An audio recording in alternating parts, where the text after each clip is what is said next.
الغربة مش بس بعد عن البلد، الغربة أوقات بعد عن نفسك وانت في الزحمة.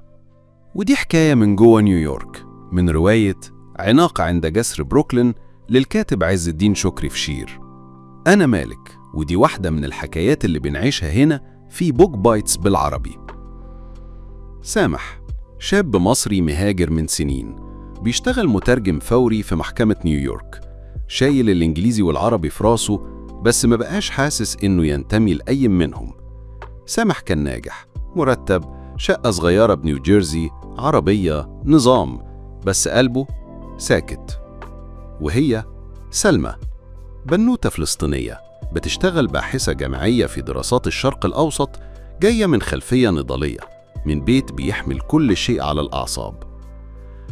اتقابلوا في معرض كتاب عربي بسيط قديم فوق سطح مبنى في بروكلين. هو كان واقف عند رف نجيب محفوظ، وهي كانت بتتخانق مع راجل بيحاول يصحح لها معنى كلمة الهوية. دخل بينهم وقال جملة بسيطة: ممكن نختلف في المعنى بس ما نلغيهوش. من هنا بدأوا جلسة قهوة، نكتة متأخرة، حوار عن عبد الحليم، حاجات صغيرة جدا بس مهدت طريق. كانوا بيحكوا لبعض عن كل حاجة، هي عن شعورها بالتشظي بين كونها فلسطينية وكونها عايشة في أمريكا، وهو عن شعوره بالفراغ رغم إن كل شيء حواليه موجود. كان بيقول لها: أنا حاسس إني مترجم حتى في حياتي، دايما وسيط، عمري ما كنت الصوت. وكانت بتقول له: أنا خايفة أرتاح هنا، كأني بخون اللي بره. الاقتراب بينهم ما كانش سريع، لكنه كان حقيقي.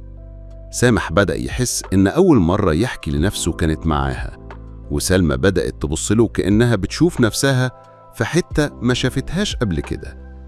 بس في لحظة صمت طويلة كل شيء اتبدل.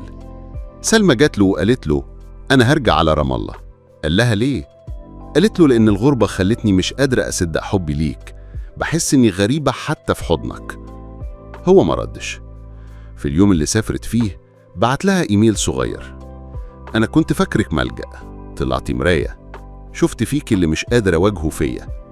ما ردتش، بس بعد شهر بعتت له جواب بالبريد: أنا حبيت فيك المساحة اللي كنت بقدر أتكلم فيها، مش الشخص بس، الشعور، يمكن ده أغلى من الحب. ما شافهاش تاني، بس كل مرة يعدي عند جسر بروكلين يفكر ويفتكر. عناقة عند جسر بروكلين مش رواية عن قصة حب بتكمل، دي عن قصة حب بتتولد بس ما تلاقيش ليها مكان، ومع ذلك بتفضل عايشها جوه اللي ما تقلش. سلام.